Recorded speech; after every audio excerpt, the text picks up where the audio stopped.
I'm here in the most exciting place in the temple of Karnak, the most famous worldwide. It is the massive Hypostyle hall with its 132 massive columns.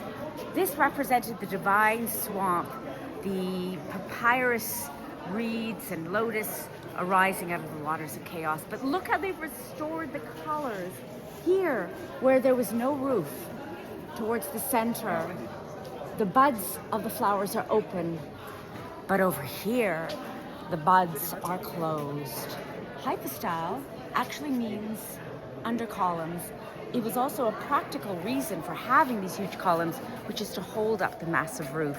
But they also wanted light to penetrate into this sacred hall, so they built clerestory windows, which you can see up there.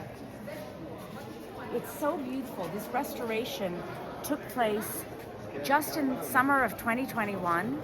They did not repaint, they cleaned the colors. And here you can see Ramses dedicating to various gods. Over there, if you can look, there's some green plants growing behind the god with the two feathers and the erection.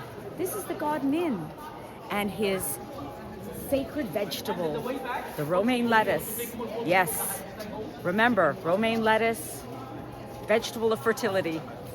It's everywhere on the temples. But Hypostyle Hall, famous. It was in The Spy Who Loved Me with James Bond. It's been featured. It's one of the most famous sites in ancient Egypt. Karnak Temple, Laura Ranieri Roy.